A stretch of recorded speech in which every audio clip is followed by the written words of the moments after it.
Long-time followers of the Collection Chamber know that I'm not exactly the biggest fan of the first-person shooter. I do respect them though, and I've been playing a lot more of them these past few weeks thanks to a recent purchase of Doom Eternal and Wolfenstein 2 while on sale. So I thought I'd do something a little different for today's video and do a top 10. And it wouldn't be the Collection Chamber if we only talked about the likes of Doom and Wolfenstein. We need to dig deeper into the obscurity of gaming's past. So let's rank the best hidden first-person shooters of the 90s. Before we get into it, I think I should define my criteria for what counts as a hidden gem. Mine may be a little different to yours. For me, games that have been lucky enough to see a resurgence by either being re-released, remastered, or remade are no longer hidden, even if they may still be gems. So no System Shock, Kingpin, or even Strife are here for that reason. Even if GOG or other retailers don't have it in their catalogue, it still has to be somewhat forgotten today. And as this is my list, I'm sure you will have a vastly different opinion to mine. If you do, make them know in the comments so we can cordially argue over them. Anyway, enough of that, let's get into the top 10 forgotten first-person shooters of the 90s, starting with... Number 10. Hades. While browsing the online pages of Hardcore Gaming 101 some years ago, I came across a short article on Hades, a 1995 Korean shooter by Ablix. You don't see many of this genre coming from the East, so I curiously fired up my DOSBox and gave it a quick go. Hades is a fun, frantic, fast-paced shooter with simple and familiar mechanics, but how it goes about them is something special for its time. Your main aim is to find the little orb that marks the end of each level, and they can be hidden at the end of a maze-like complex, or placed somewhere in a large open space. The stages are nicely designed for the era, and alternate between standard corridor mazes and impressive voxel-based open areas. Enemies are relentless bullet sponges, so the best tactic is to avoid them and speed run the gauntlet to the orb. Some levels throw so much at you it can easily overwhelm, but if you stay true to the goal, it's actually pretty damn fun.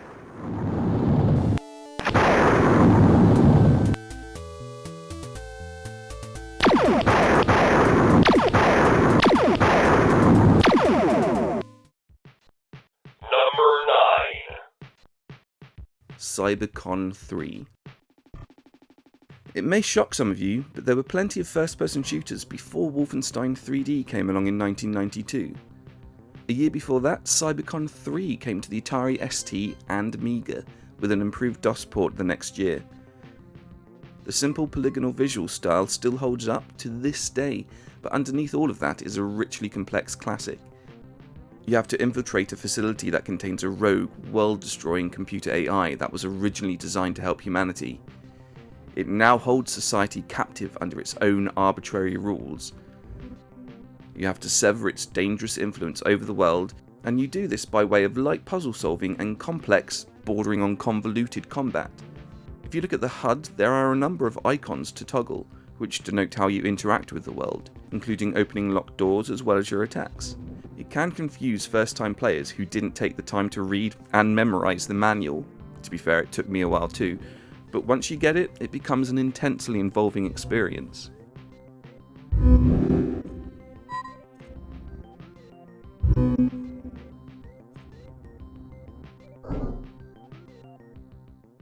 Number 8. RoboCop 3. Another early 3D shooter for the home computers, RoboCop 3 by Ocean Software may often be dismissed as just another crappy licensed game. It doesn't help that the Ocean published platformers on the home console were just that. But don't be fooled by this unfair reputation. RoboCop 3 for the Amiga, Atari and PC-DOS is an astonishingly entertaining and varied title. Some levels have you driving a car and crashing into traffic, others have you pilot a helicopter, but by far the most entertaining section is the first-person shooter. Controlled entirely with the mouse, though they do suggest other control types for other stages, you hold the right button to move forward and left to shoot. While not exactly a virtual cop-style on-rail shooter, this control method does give off the same vibe, as you shoot terrorists while avoiding hostages who are holding their hands up. These levels alone make RoboCop 3 well worth your time.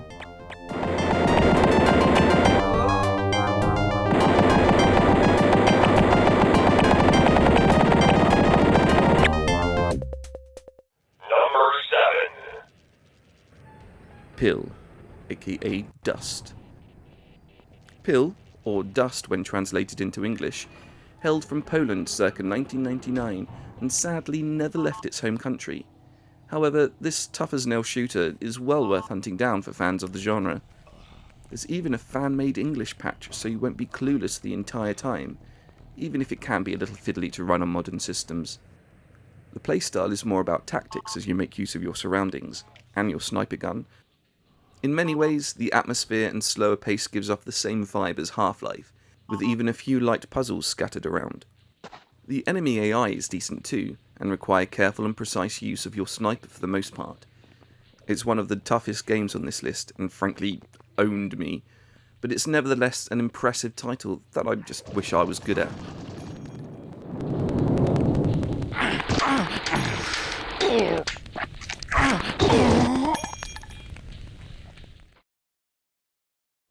Number 6. Cybermage Dark Light Awakening. Most games from Origin Systems are still very much relevant. Ultima is the king of RPGs, Wing Commander the king of space flight sims. Even System Shock and Bioforge have caught second wind in recent years, thanks to GOG and internet culture keeping them alive. For some reason, Cybermage Dark Light Awakening, their mid-90s action RPG hybrid, has not got the same love and attention. You travel through some very cyberpunk levels as you overthrow your corporate overlords, shooting a plethora of enemies as you go. The action is fairly standard fare with a multitude of weapons to use and magic to cast, but what makes Cybermage special is its inclusion of minor RPG elements. You can talk to several NPCs in real time, go off the beaten path and uncover side quests, and increase your stats by gaining levels by collecting souls or mana. It's all rather impressive. Cybermage may be the black sheep of Origin's output, but it very much shouldn't be. Go play it. Unit 5, I have a fix on the unauthorized comm signal. It might be the target. There he is. This is Unit 5. Target acquired. He's mine. Number 5. Space Hulk, Vengeance of the Blood Angels. What was that? Truthfully, Space Hulk, Vengeance of the Blood Angels is much more of a strategy game than a shooter. It began life on the 3DO, an inauspicious start if ever there was one, but later ports to the PlayStation, Saturn, and more importantly the PC, attempted to bring it to a wider audience, and it did for a short while. You control a squad of Terminators. No, not Arnie clones, but mercenaries covered head to toe in thick metal armour. The aim of each of the many levels vary. Some have you scorching rooms with fire, finding relics, killing everything in sight, or simply making your way to the goal alive. You switch between each Terminator, up to 10 depending on the stage, and use their individual capabilities to complete your mission. If you encounter the Geiger-esque gene stealer aliens, you'll then have to think about taking them down, and that's where the shooting comes in. Proceed with care, brothers.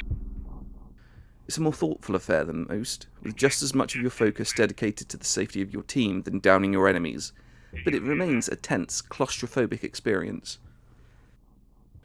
The Warhammer 40k license means that the name at least is not totally forgotten, but the stages here are so atmospheric and the action so satisfying that I just had to include it. Not nearly enough people talk about this gem.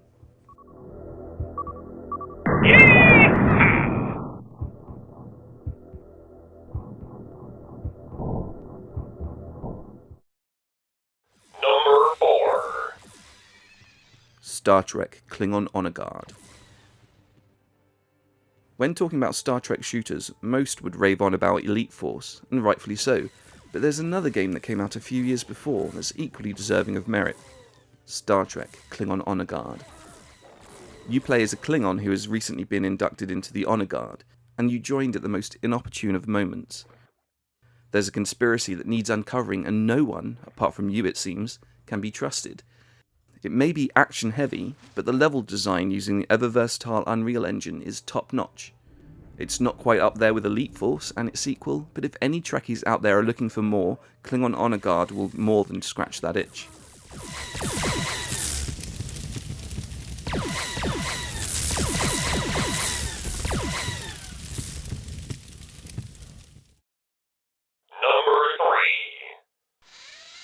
Terminator Future Shock. For many years, Bethesda Softworks, yes, that Bethesda Softworks, held the PC rights to the Terminator. They were quite successful with it too, with only 1 out of the 5 games they made being an out-and-out stinker. Released in 1995, Future Shock was their 4th outing, and low-key revolutionised the genre.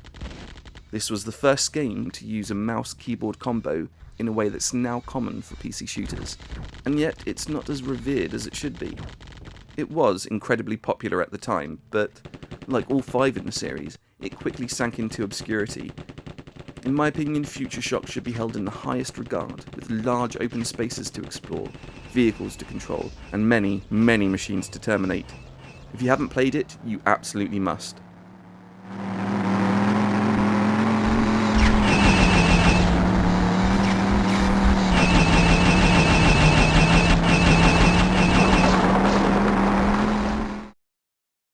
Number 2. Power Slave. Power Slave is a well-made, handsome shooter that, while entertaining, doesn't really do anything different over its peers. At least that was the case on the PC, and I'm not talking about that version. I'm talking about the completely different game that came out on consoles at the same time. I'm talking about the PlayStation version, or the Saturn version if you're that way inclined. It forgoes the Doom-like levels found on the DOS version, to go with a 3D Metroidvania approach. You'll be gaining new abilities in one level, only to backtrack to another so you can finally unlock the way forward. It's a design ethos that would later be perfected with Metroid Prime, but Power Slave got there first half a decade earlier. It takes place in an enthralling Egyptian setting, with spot-on gameplay and level design, marred only by the occasional persnickety platforming. But if that can be overlooked in Half-Life, it can be overlooked here.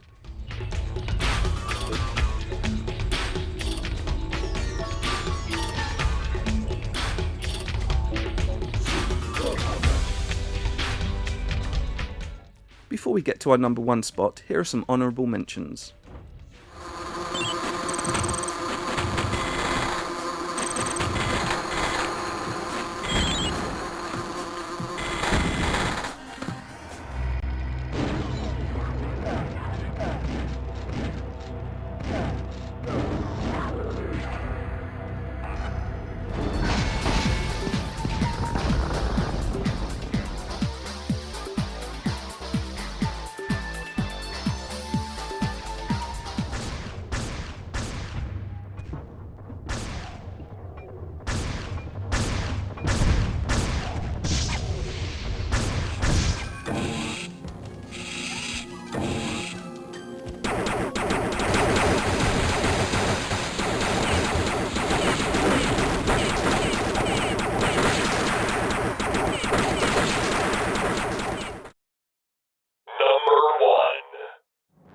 Wheel of Time.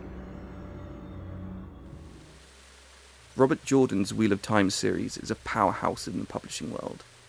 The multi-novel high fantasy is ripe for any adaptation, and there's an Amazon Prime series starring Rosamund Pike on the horizon. But the most noteworthy so far is this highly underrated game released in 1999 by Legend Entertainment. Wheel of Time is one tough shooter, but unlike other Twitch-heavy games, there's a lot of story here.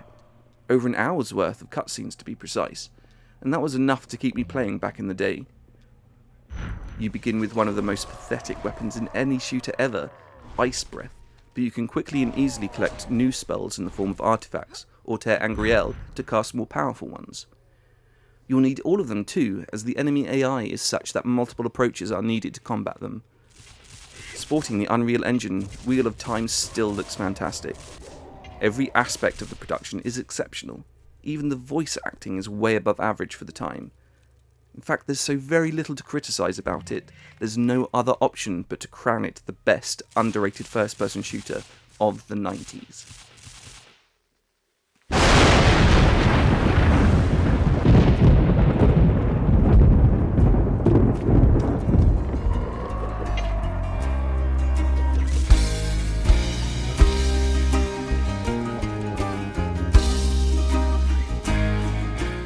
So, what do you guys think?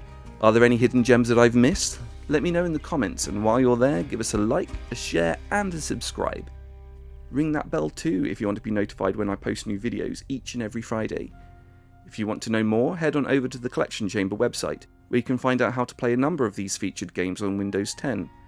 Thank you all for watching, and I'll see you next time on the Collection Chamber.